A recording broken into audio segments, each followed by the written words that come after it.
Од 1 март се замрзнува цената на лебот. Владата ќе носи одлука во вторник и ќе важи само за белиот и полубелиот леб. Тогаш ќе се знае и дали на прехранбените компании ќе им се укине поевтината струја од среда или ќе ја користат уште цел месец. Ова следи од како Министерството за економија утврди дека 70% од фирмите што користат субвенционирана струја не ги намалиле цените на основните продукти.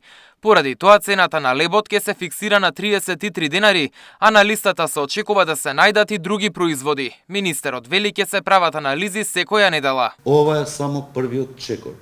Ќе следат соодветни одлуки и за другите производи. Нема да оставам граѓаните да плаќаат повисоки цени од тоа што е реално. Ќе важи додека мислиме дека таа мерка ќе биде во интерес на граѓаните и дополнително на тоа, значи ќе остане како одлука отворена, што значи дека може од 33 денари секоја недела да оди надолу. Нагоре не верувам дека ќе оди во наредните 2 месеци. Откако пекарите побараа субвенции за работниците бидејќи се соочувале со недостиг на кадар, Бектеш им врати дека такво нешто нема да се случи. Им порача да работат во интерес на граѓаните, во спротивно слободно нека затворат. Подобро да затварат, отколку штетата да биде на грбот на граѓаните. Не ми треба такви компании кои ќе имат цени 40-45 денари за 450 грама бел леб и полубел леб. Слободно нека затварат и дополнително на тоа нови мерки за нив нема да има.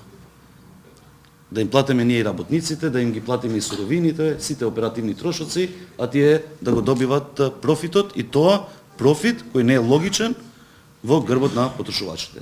Од Агробизнис комората не се согласуваат со мерката за замрзнување на цените.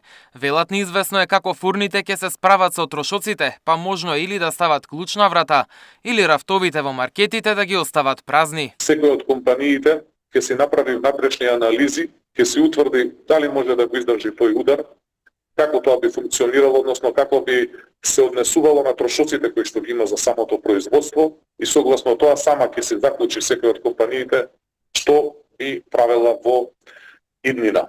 Можни се сите опции, не би преюдицирал, нели не би можел сега да искоментирам што би се случувало конкретно во блиска иднина. Меѓутоа сметам дека требаше посериозно да се поразговара, да не се брза со вакви одлуки.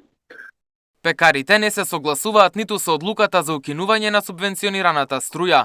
Според нив прекинот не треба да важи за сите, туку само за оние компании кои не го испочитувале договореното намалување од 7 до 13%. Пак изгледа тоа дека е избрзано, нели?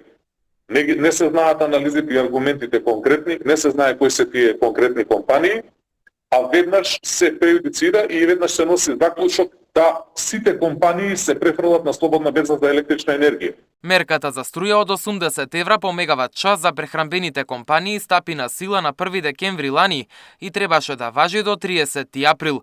Досега за оваа намена државата одвоила 1,5 милиони евра народни пари. Мартин Арсов, Сител телевизија.